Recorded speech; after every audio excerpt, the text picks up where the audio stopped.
If you're all excited for Ramadan, you'll feel even better when Ramadan is gone. Ramadan, my friend, is the month of Jihad.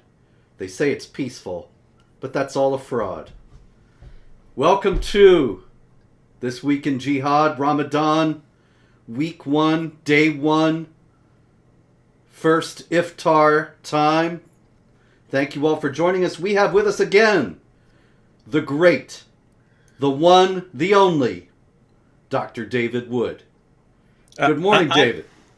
I actually thought you were gonna rhyme Ramadan with Bomathon, but It's been done. It's been done. We only have original work here. Just promise you're gonna toss one of those into one of your poems at some point during Ramadan. You got it, sir. You got it. Order taken. Yeah. So anyway, Robert, it's I just posted a video about how I'm fasting for Ramadan. Well, that's wonderful. Ramadan Mubarak, David.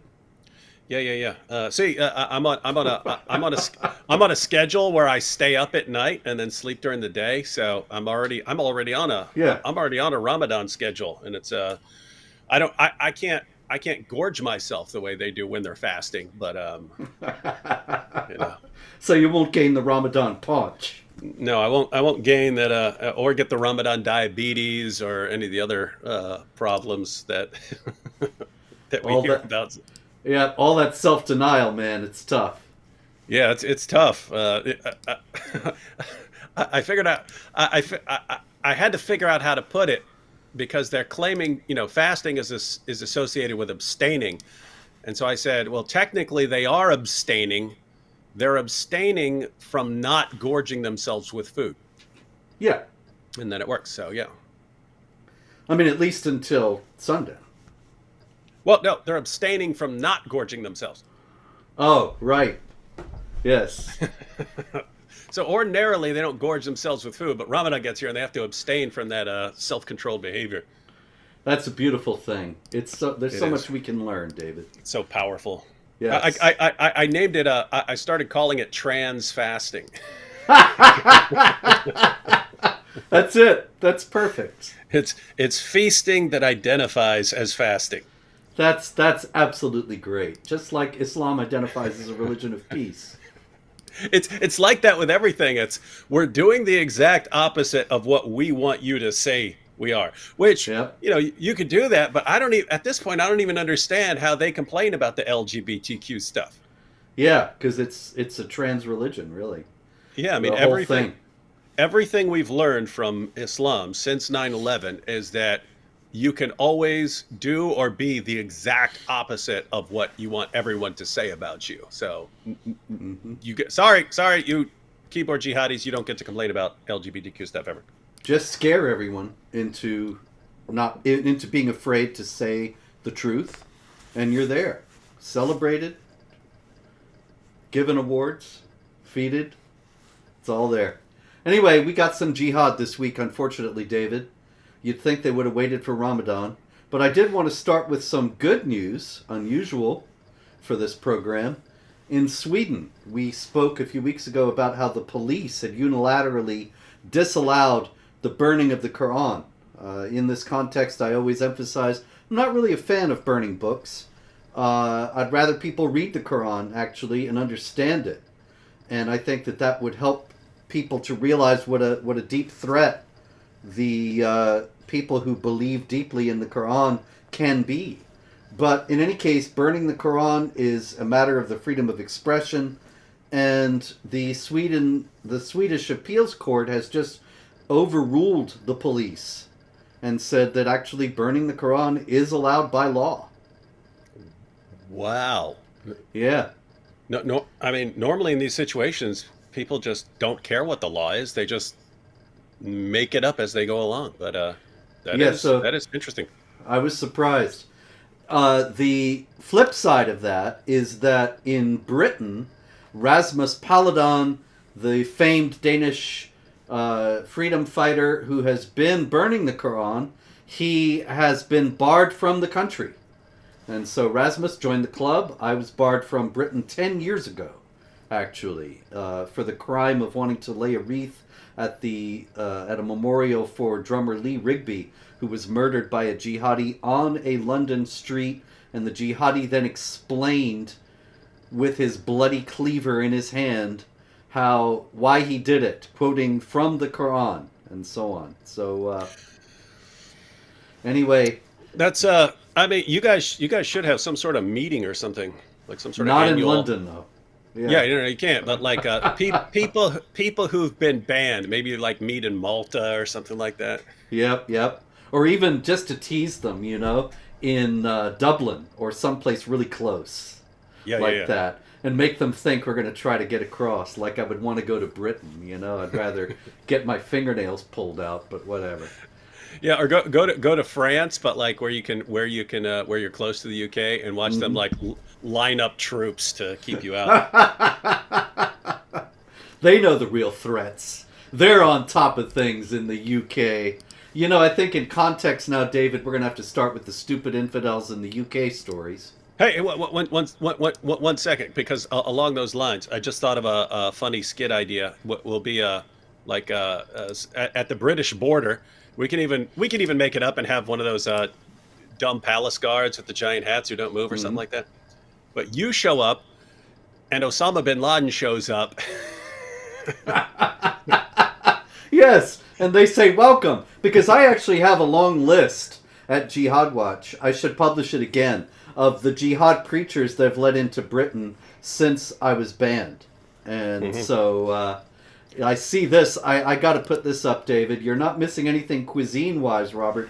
I can tell you, I know this to be true. I was actually in London now 14 years ago in 2009, and I was there for quite a while. I really could not believe, I'm sorry to say, all you English folks, but I couldn't believe how bad the food was. And one morning I was walking along in London in some random place, and I saw breakfasts, bacon and eggs and what have you. And I thought, well, how can they mess that up?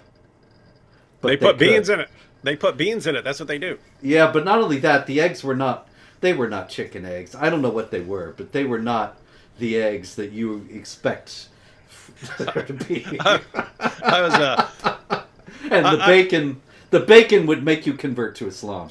I actually like bangers and mash over there, but there was a funny movie a long time ago called A Fish Called Wanda, and a guy holds he's in the UK, he's got a plate of fish and chips, and he holds up like a French fry, and he goes, "The English contribution to world cuisine, the chip."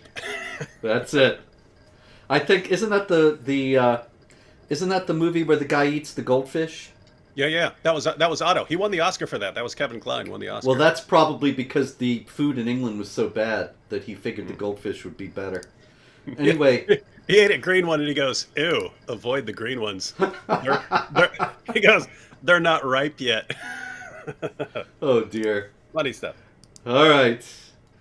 Also, out of the wonderful UK, we have a rapist from Iran who is fighting deportation.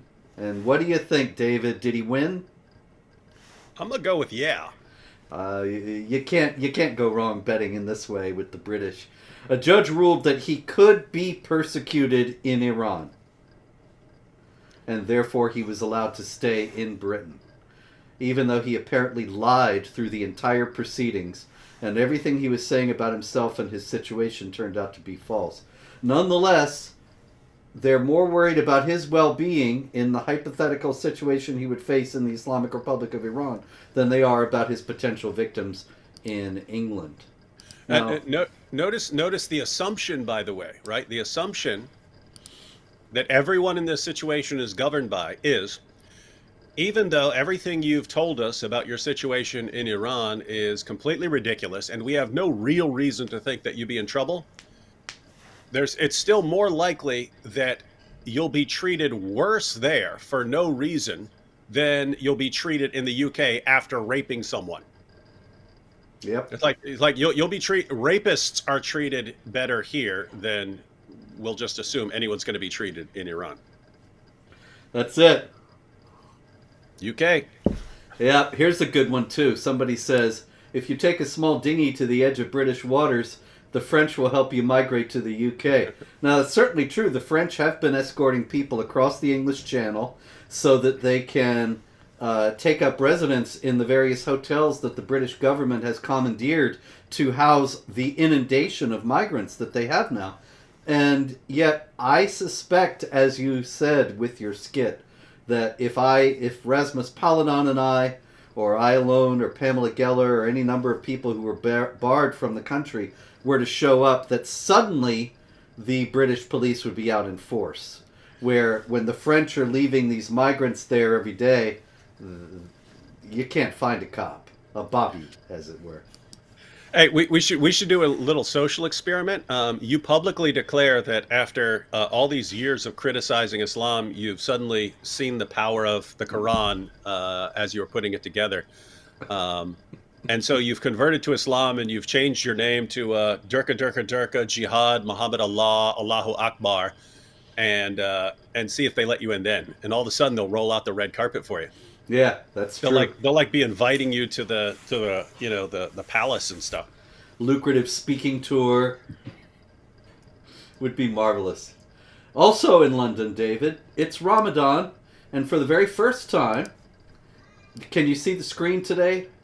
Oh, nice. For the very first time, they are decorating the streets for Ramadan, and people have happily noted that this is the first time that they've done this for anything besides Christmas. And Hey, I have to say it's better than what they normally do during Ramadan, and that's when jihadis decorate the streets with blood. This is true. It might turn out to be bitterly ironic, however, if Ramadan turns out this year the way it does in other years. I'll just note real quickly a couple of quotes. Let's see. This is from the Palestinian Authority's Supreme Sharia Judge, Mahmoud al-Habash. Ramadan is not a month of laziness, but rather a month of activity, of effort. What? Hey, I've got the statistics, Robert. I've got the statistics. Productivity across the board decreases between 35 and 50% during Ramadan. He doesn't mean effort like that. Hear the man out. Effort and hard work, as it was in the life of the Prophet, a month of jihad, conquest, and victory. So he's talking about blowing stuff up. He's not much doing work. Okay, well, I'll give him that then. Maulana Bashir Ahmed Khaki, Khaki. I'm familiar. I used to wear his pants. Ramadan is the pious month of jihad and killing. Those who attain martyrdom while waging jihad, the doors of heaven remain open. And Al-Qaeda says Ramadan is a month of holy war and death for Allah. It is a month for fighting the enemies of Allah and Allah's messenger, the Jews, and their American facilitators. So that's what London's got to look forward to. Yeah, if that doesn't make you want to celebrate the holiday, I don't know what will. Yeah, they're going to have a great month over in London.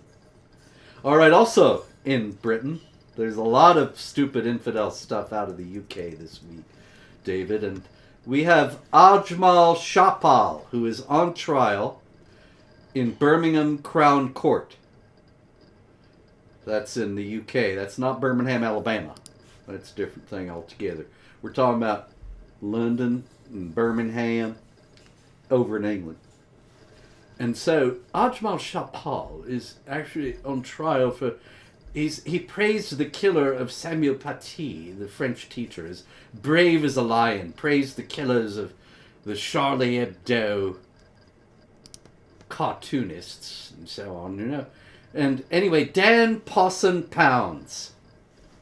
Dan Posson Pounds. That's a hyphenated name. Sounds like a Charles Dickens character. Yes, Dan Posson Pounds is the prosecuting attorney, really, for this fellow Shapal, and he said, this is a case about terrorism. That this defendant, the encouragement by this defendant to commit acts of terrorism, he did this by publishing tweets on his Twitter account, which specifically encouraged others to behead those whom he believed had insulted his religion. His religion being Islam. I hope that I hardly need say that this is not a case about mainstream Islam, a worldwide peaceful religion, with nearly 2 billion followers.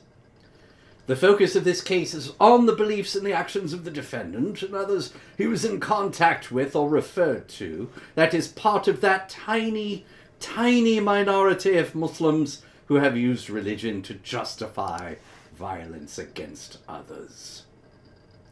Dan Posson Pounds. Now, what do you think, David? Is he right? About what? The tiny minority? Yeah, that this case has nothing to do with Islam. Yeah. Really, of it's... course. Yeah, of course. I mean, there he is. Oh, There's well, Dan. I mean, he just looks like he knows a lot about jihad. Yeah, you know this guy. He's read the Quran several times. He's very familiar. He's deeply familiar with the contents. Every last one of them. It's like they've all. It's like here is the script we've been programmed to read every single time anything happens that has anything to do with a terrorist attack. That's it. That's exactly right. But I mean, just think about it. You'd think that, like, I get it after like 9/11 or something like that. If you had no idea and then you're suddenly bombarded with the idea that this has that this is just this extreme tiny minority or something like that, I understand thinking that at that time. But after the 45,000 terrorist attacks since then, it seems like you'd think, well, if it's really a tiny minority, I mean, haven't we got them by now? I mean, we keep catching them. I never thought of that. Haven't we gotten them? Why are there keep on being more of them? Yeah, isn't it weird? I mean, if you get the violent ones, you lock them up, or they die in their terrorist attacks. I mean, who's left? And it's just keep on rising. It's just jihadis keep on just coming out of nowhere. I don't know, man. It's weird. That's crazy. All right. This is even crazier. This is the UK Consul General in Jerusalem, Diane Corner. And there she is with none other than Mahmoud Habash, who I was just quoting moments ago. Mahmoud Habash, in case you've already forgotten, is the guy who said Ramadan is not a month of laziness, but a month of activity, a month of jihad, conquest, and victory. Now there's Diane Corner, and she's meeting with him, I believe in Jerusalem, and they're having, no doubt, a quite productive tete-a-tete. But I wonder if Diane Corner, what Mahmoud Habash has said, and I don't believe, I don't think it's possible that she could be. I think she probably is, and she's probably there to give him a medal. But I have to say, hats off to her, because if before you showed me the picture, if you had explained the situation, I'd have thought like 99% chance she's wearing a hijab. That's true. And she didn't. So I was like, whoa, shocker. Yeah, hats off to Diane for her courage in that regard. Okay, that's about it for the UK. There are a few more, but I'm going to swing over to the US. Actually, though, this is not a Stupid Infidels story. I'm sorry, I misfiled it. So, shall we stick with the Stupid Infidels for now, David? It is. You literally run the show, sir. All right, Sweden. Let me get a picture of this fellow. Let's see here. In Sweden, this is on the right. That's Hadi Bilal Madi. And he was named the Young Role Model of the Year not too long ago. Awesome. But this past week, he was sentenced for throwing stones at the cops. The Young Role Model of the Year. I'm sure they were very happy to have a Young Role Model of the Year who was a Muslim. What happened was there were riots over the Quran burning in Örebro in Norway. And did I say Sweden? Or is it Sweden or Norway? Hang on. I should know. Sweden. Sorry, not Norway. They're all the same in our minds, Robert. Yeah, all the, Scandinavia. Anyway, It's all one country in the risk board. So, anyway, Orebro, the Quran riots, and Hani Bilal Madi cleans up after the rioters and distributes flowers to the local residents. Nice. But it turned out that he was actually covering for his role in the riots themselves, where he took part in throwing stones at police. Can you imagine that, by the way? Like cops show up, there's a robbery. I mean, there's a burglary in the middle of the night at a jewelry store, and the cops run in there, and I'm in there burglarizing the place. And I'm like, oh, I'm just cleaning up afterwards, officers. And they're like, oh, hey, let's give this guy a medal, make him a hero for helping clean up after the burglary. And then they see the video footage later, like, hey, wait a minute, he was burglarizing the place. He wasn't cleaning up. It takes them a long time. They have to weigh all the ramifications. All right, in France, this guy converted to Islam. Okay, a Frenchman. And he starts to get active in internet dawah. And so he is arguing with people online, and he writes, Islamist, actually, he wrote, which is strange, but probably a hangover from the fact that he's just a convert. Islamist jurisprudence agrees on the fact that homosexuality must be punished by the death penalty. And then he elaborates and says stoning, throwing from a high point, or death by fire. Now, he has just been sentenced for hate speech. But David, did he really, what, did he make that up? Is that an extremist version of Islam? And Islam is actually tolerant of all this behavior? No, that's kind of Islam 101. The only room for disagreement on that stuff is where you would apply this. Many Muslims would say, yeah, we only apply this once we run the place, but we don't apply it now. And so, but that's the reason imams and sheikhs in general are not in trouble with the laws, is they're saying, okay, we're not enforcing this stuff right here. But that's the end goal for them. Mm-hmm. So I think it's bitterly ironic that this poor fellow is on trial and is facing legal penalties for just saying what Islam teaches. Imagine how embarrassed the French authorities are going to be when they discover that what he's telling them is just mainstream Islam. I'm completely serious here. If I were him, I would use that as my defense in court. I would say, are you saying that the Quran and Hadith, the Quran and the Sunnah, are you saying that those are hate speech? I want to know. I want you to declare it. And knowing that they're such cowards, they will never say it. If I were him, I would walk in there with the Quran and the Hadith in my hand and say, are you saying that this is hate speech right here that I'm holding in my hands? Well, he's clearly not a tremendously knowledgeable convert, because he's already backing down. His defense is that he says, it was a bad joke. I wanted to respond to comments on social networks with irony. Now, that's not going to fly. There's nothing ironic about that. And it's not a joke. It's what Islam really teaches. So, strange story. He's pulling a Cat Stevens here. Yeah, that's true.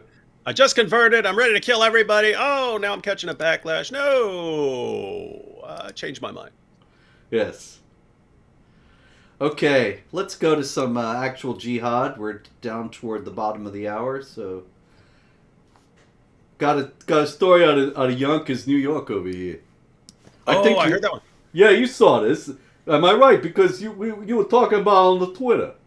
I saw you talking about it. Yeah, we lived I guess about 13 years in the same spot. It's in the Bronx, but it's in Wakefield. That's the northern Bronx. Yeah. And we were right beside Bronx Boulevard is right beside this little bridge that crosses over into Yonkers. And as soon as you cross over into Yonkers, it becomes McLean Avenue. and that's where the parade is. So, and my kids went to school over there. My kids went to school over on McLean Avenue.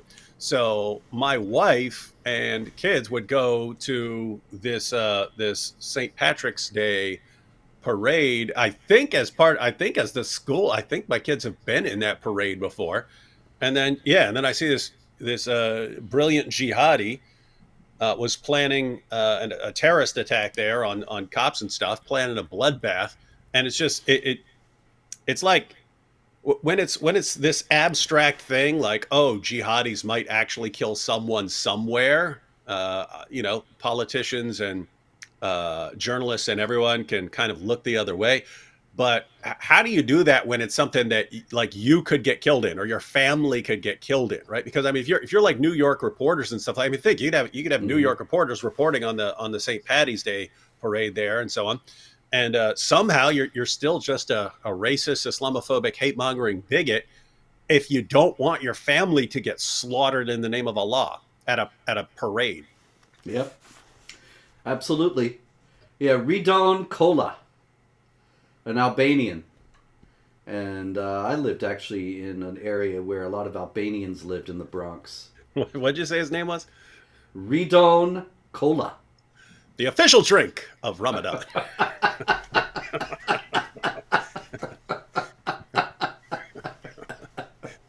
Guaranteed no alcohol. All right, he says he actually sent a message to the Yonkers police. And he says, I will crucify Yonkers cops and their bosses all along McLean Avenue. It will be a horror scene. Allahu Akbar. He also posted online about jihad and about war against non-Muslims. A neighbor said, he's never exhibited weird behavior to me. He was never creepy. He was normal. Yeah, they always take that as some sort of like consolation, like, oh, this guy who was going to go slaughter everyone in the name of Allah, or, in the case of people who did go out and slaughter people in the name of Allah, they were always normal. And it's like, that should tell you what the problem is, right? It's one thing if the guy has clearly been insane his entire life and then decides to go kill people. Then you could say, okay, mental illness. When he's entirely normal and decides, based on his study of his religion, that he has to go slaughter people in the name of Allah, the mental illness stuff is kind of off the table there. Indeed. You gotta wonder. Anyway, out of Austria, we have a case. There started to turn up, rather, in Austria, in Sankt Pölten, a lot of graffiti. And here's an example.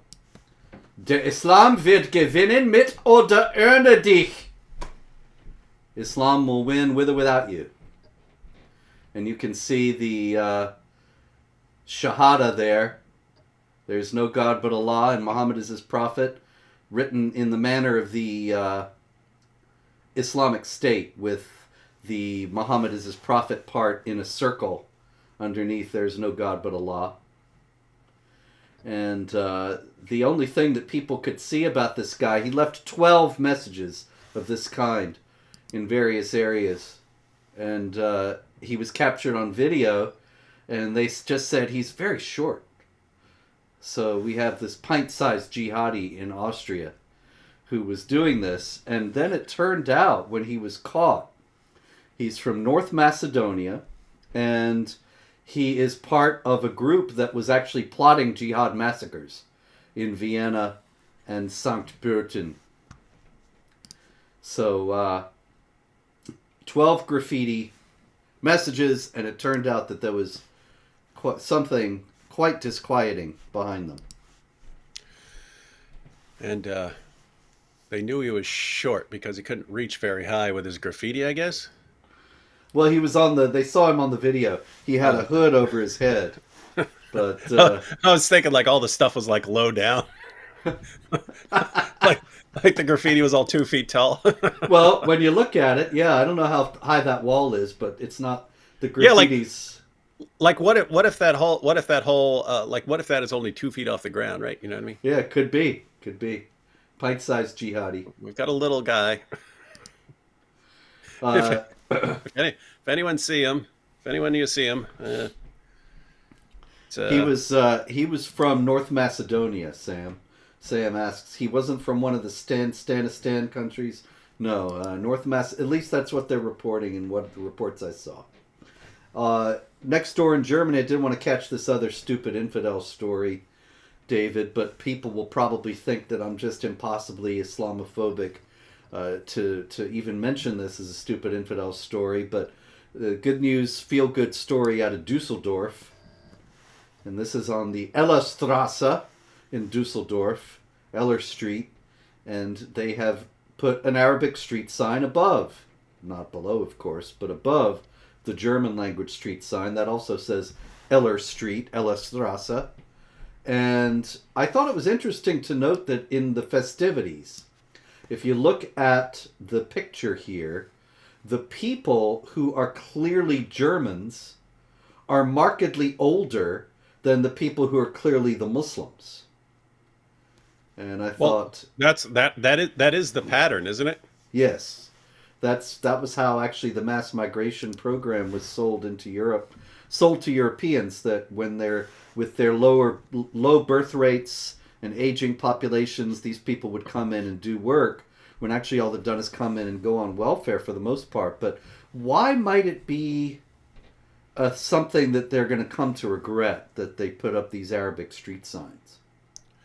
I don't know. It just seems like you keep making it a more and more inviting place for further rounds. But then, like, why do you even need to assimilate if all the signs and so on are in Arabic, right? Like why you don't even need to learn. You don't even need to learn German. That's it. We'll just adapt everything to you. And on the note of those all the young people, I mean, you remember the Arab Spring, where massive instability and all these problems in the Middle East, and therefore Europe needs to take in all these people who are going to die in the Middle East. And so you have these marches of tens of thousands of people, and they're all like 24 years old. Mm-hmm. And it's like, wait a minute, the people who would, yes, we understand they're bad, dangerous places in the Middle East, but you're telling me the people who are best able to survive there are the ones that Europe takes in. And the people who are least able to survive, the old, women, kids, and so on, yeah, they can't make it out. So it's all these young guys leaving behind everyone who can't defend themselves. Yep. And yep. Brilliant. So you're Brilliant also stuff. When you're talking about non-assimilation, David, it also should be noted that if you have the idea that you don't need to assimilate, that you continue to practice your own culture and your own religion in its fullness, then that also is going to include jihad and observance of Sharia, and consequently, it's just going to bring more trouble upon the non-Muslims in Germany.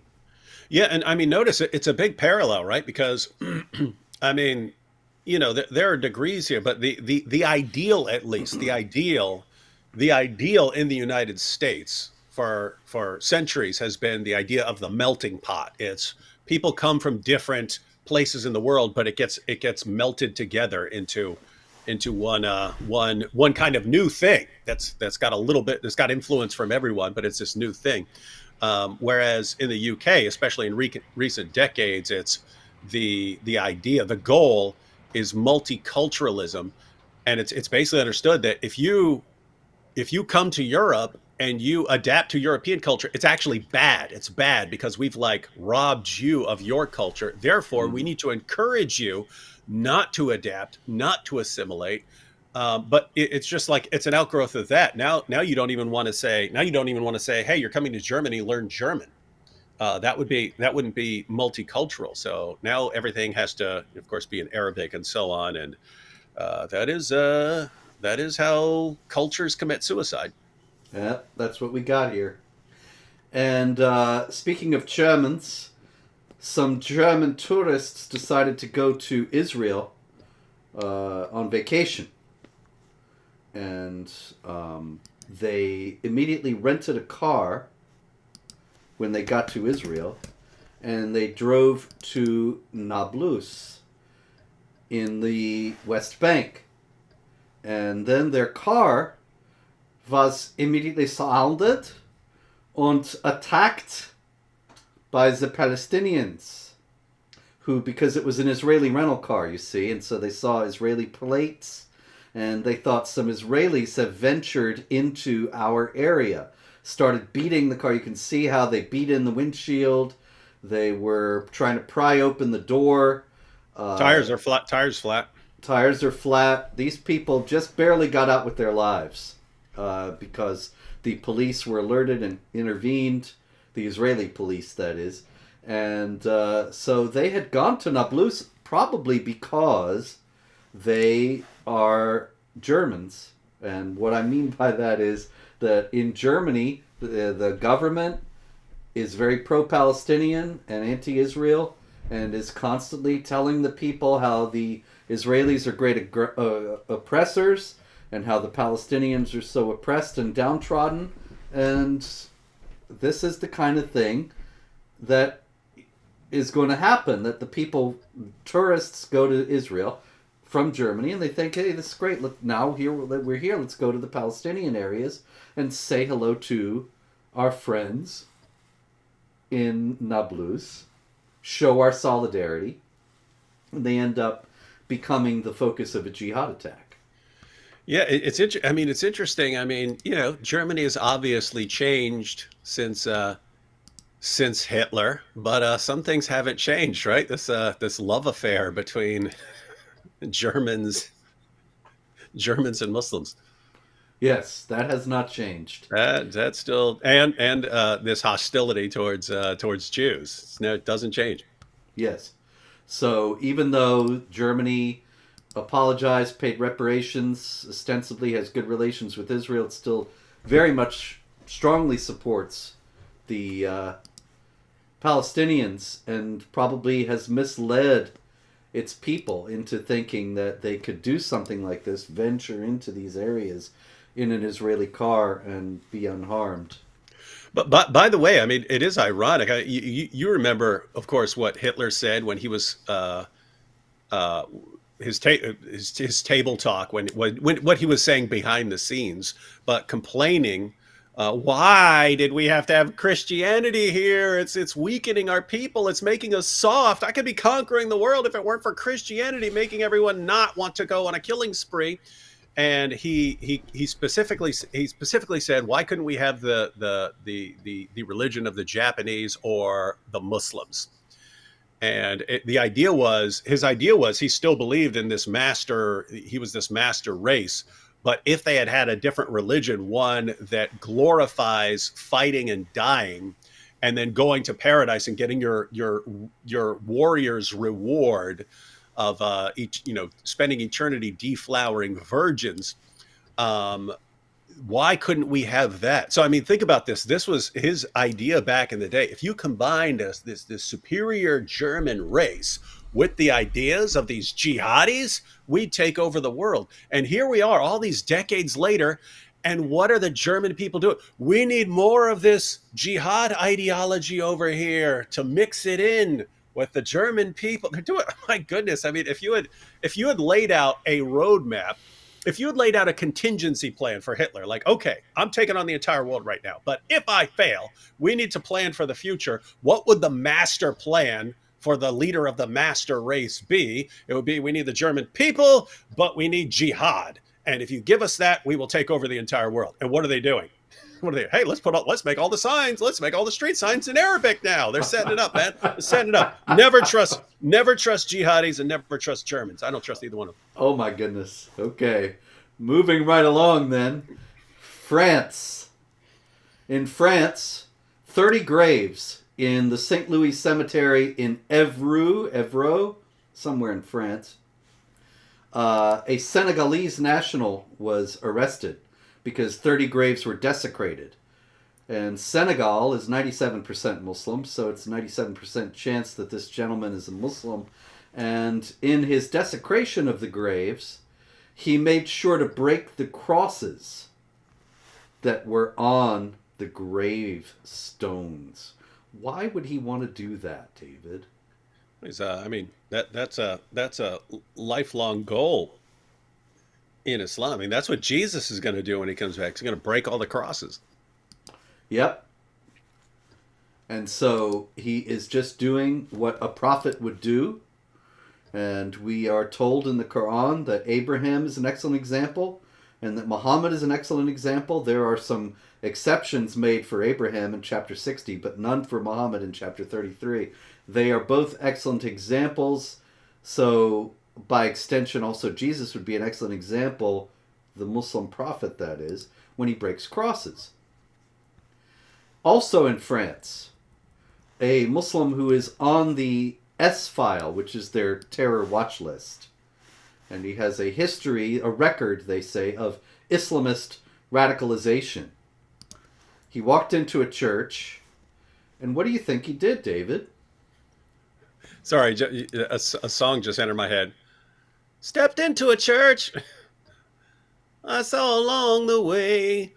Well, I got down on my knees, and I began to pray. So I began to pray. Yep, that's a beautiful thing. But he did not get on his knees and begin to pray. Instead, he stole a crucifix, a 2-meter high crucifix.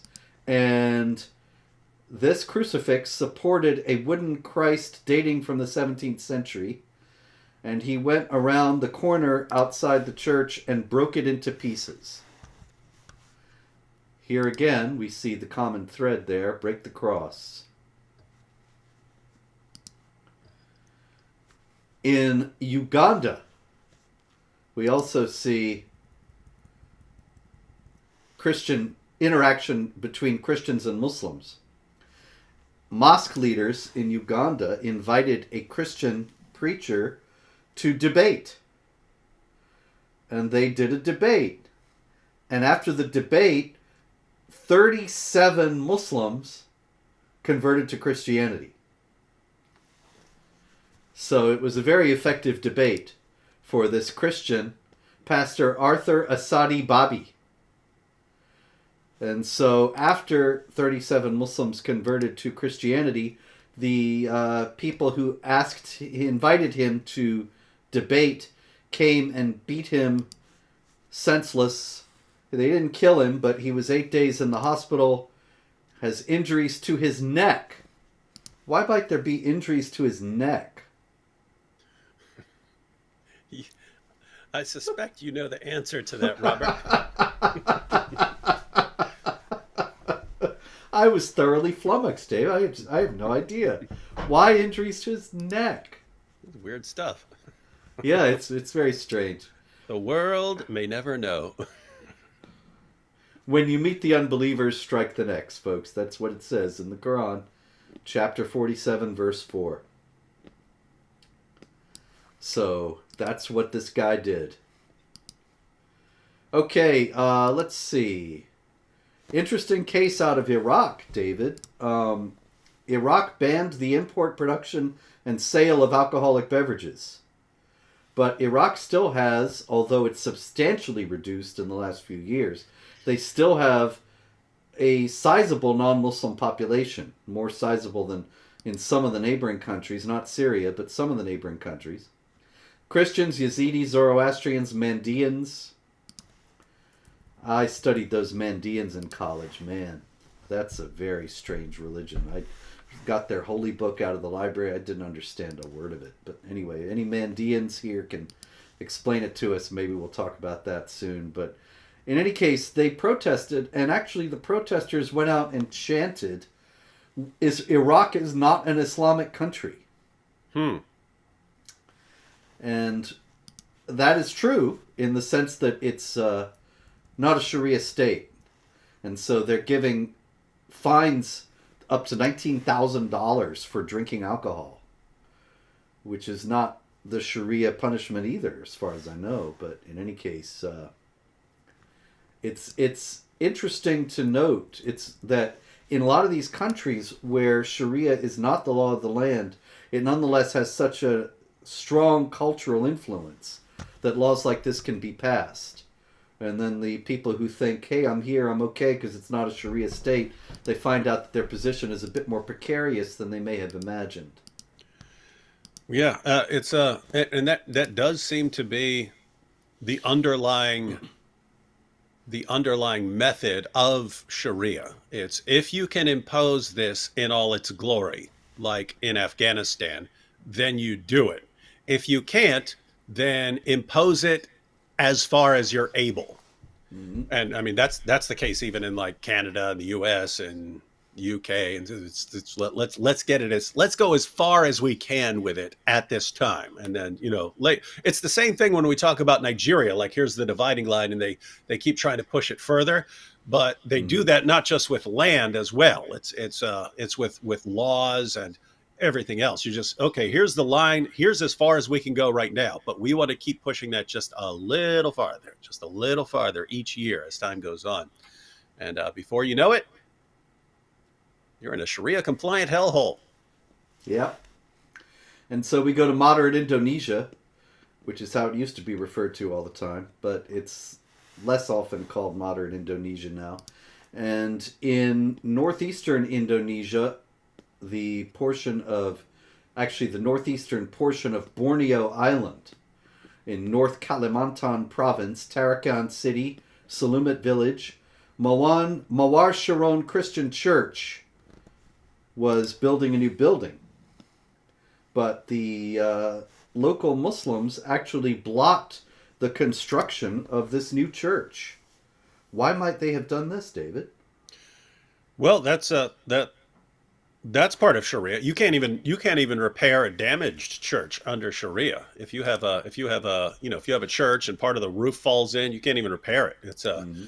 It's a brilliant strategy. Hey, let's all come to this dhimmi arrangement here, and you can have your church.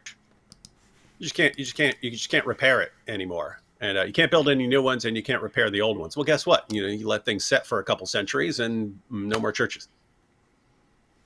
That's the story of Egypt. That's the story of North Africa. Story of the entire Islamic world, really. It is interesting how it's like so forward thinking, right? It's like long term. Here's how you subjugate someone over the long term. Yeah, I think that's the thing that people don't realize about the headlines that we talk about in this show. That this is the same procedure that has been done throughout history. That, for example, I got a story here out of Pakistan. Muslims drive Hindus out of their village in Sindh, in Thar Parkar, Sindh. And sorry, I'm just thinking about Thapaka and Havidyad. Anyway, Thapaka in Sindh, Thar Parkar, they drive the Hindus out of the village, then there are no more Hindus in the village. Hindus have probably been there for well over a millennium. But they drive them out, they make it impossible for them to return. A generation goes by, nobody even remembers that Hindus were there. My own family is from the Ottoman Empire, and I read a book once about another family in very similar circumstances from the same area. And the woman actually took her grandmother back to Turkey to visit the city she grew up in. And they got there and said, where were the Christians' houses? Where are the houses the Christians used to live in? And the people in this town actually said to them, no Christians ever lived here. So there you go. And see, this is what's happened. When we see a story like this, Muslims drive Hindus out of their village in Pakistan, that's what happened to make Egypt Muslim, and to make North Africa Muslim, and to make Syria and Iraq and all the rest of them Muslim. That people were driven out of their town, their church was destroyed, they were not allowed to build a new church where they were living. These things all cumulatively, over centuries, they erased the entire non-Muslim population. And it's happening now. There is no right of return for any of them except one particular group, Robert. That's right. And speaking of that one particular group, I got a story out of Israel, David. In Israel, it has come to the attention of the UNESCO, actually, which is deeply biased, nonetheless, against Israel. But they're actually having to notice that the Palestinians are busy destroying ancient ruins, paving over First Temple relics and burial sites that show that there was an ancient Jewish presence in the land. They're trying to completely erase it in the areas that they control. And that also, it's part of the same thing. The pre-Islamic past is Jahiliyyah, the society of unbelievers. It has no value. And you erase it, then you erase also any claim that non-Muslims may have over the land. So these things are not phenomena only of our own time, and they are not insignificant. They're quite important, as a matter of fact, because they show exactly how the Islamic world advances at the expense of the non-Muslim world, the Dar al-Islam at the expense of the Dar al-Harb, and so on. You'd think that after seeing this go on for 14 centuries, like someone at some point would catch on, right?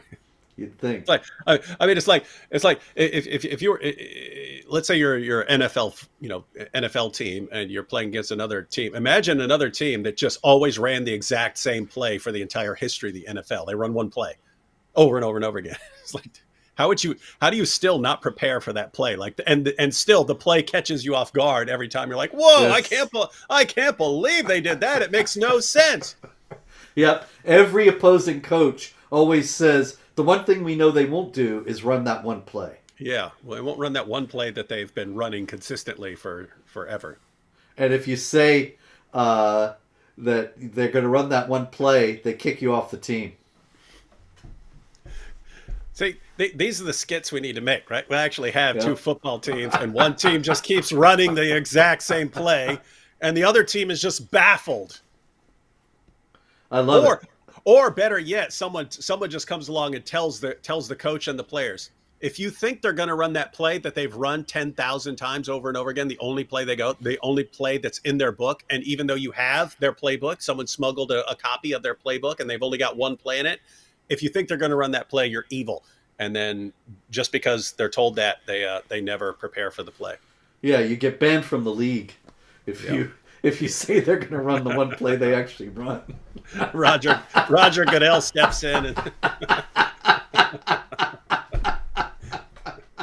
oh, man. This would be a killer skit. Mm-hmm. I'll book a flight right away. Okay. Out of Malaysia. In Malaysia, there was a film made called Mentega Terbang. And it has something to do with Islam.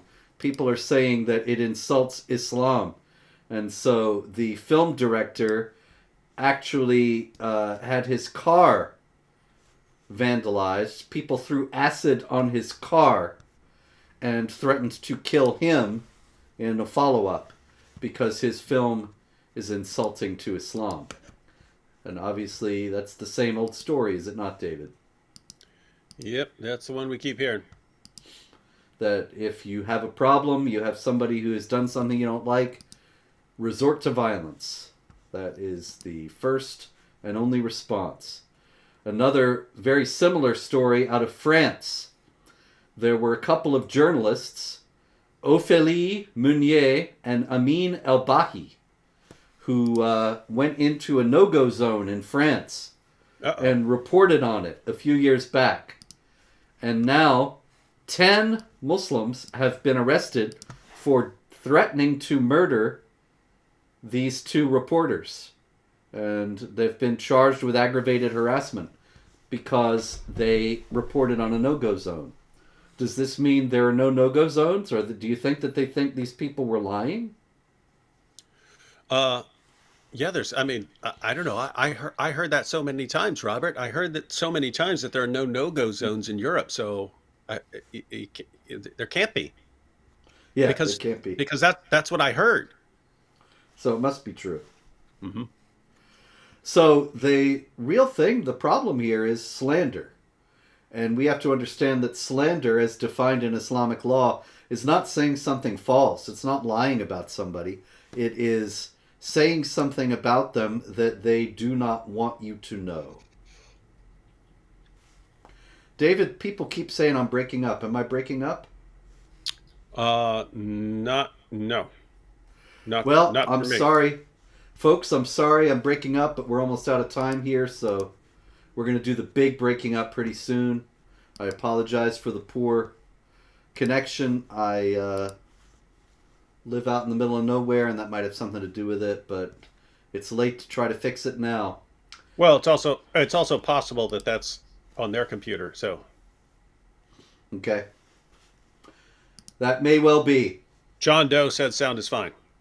Thanks, John. Well, see, he said no, sound is great. Okay, John, so everyone is disagreeing. All right. Anyway, the Islamic State, ISIS, has called for retaliation. They want to kill Rasmus Paludan for burning the Quran, and they want to kill the Prime Minister of Sweden, Stefan Löfven, for allowing him to burn the Quran. And they say, attack the Crusaders with bloodshed and rent off body parts. What they wanted there was rend. Rend means tear. But they said rent off body parts, like $20 for your arm. Oh, yeah, $50. Rent your arm for 20. Yep. Build an edifice with their skulls. Besiege them and coerce them. Tear their bodies apart in the streets, O Muslims. Torture them. There is no pity or mercy with those. So fight the leaders of disbelief and sever off the heads of evil. That's the parting message this week, ladies and gentlemen, from the Religion of Peace. Yes? Oh, I was just going to point out, like, it's a parallel to like Afghanistan and all these other situations where you Western nations don't do the basics of what it would take to win. And so you just end up with eternal ongoing conflict. Right now, you still have jihadis who want to kill cartoonists and kill people for burning Qurans. And you have violent riots over all these things. Guys, we could shut down the violent responses instantly. I mean, instantly. Done deal. ISIS says, kill these guys over burning the Qurans. Okay, great. The next day, 10,000 people go out and burn Qurans and say, what are you going to do? What are you going to do? You're going to kill us all? If you complain after that, you say, fine, let's bring out 100,000 Qurans and you do it. God, I'm like Robert. I don't believe in burning books. I think it's a lame form of criticism. The exception is when someone's saying, we're going to murder you for doing that. Then all of a sudden I want to do it. Then all of a sudden you have to do it, because if you don't, you send the message that threatening us with violence is a way to control our behavior. You can't let people control your behavior through threats of violence. And therefore, you just have to say, okay, what you're threatening us for, we're going to do it now until you stop threatening us.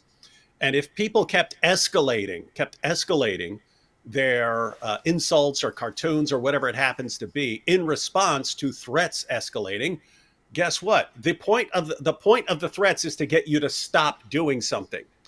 If the people making the threats realize that their threats have the opposite impact and it's leading to more insults, more cartoons, more burned Qurans, that's a pretty big incentive for them to change their behavior. In other words, they're thinking in terms of modifying your behavior. All we would have to do is think for 5 seconds, no, we can actually reverse that and modify their behavior and stop all this violent nonsense. Indeed. Unfortunately, not going to happen. Not enough infidels would ever dare to do it.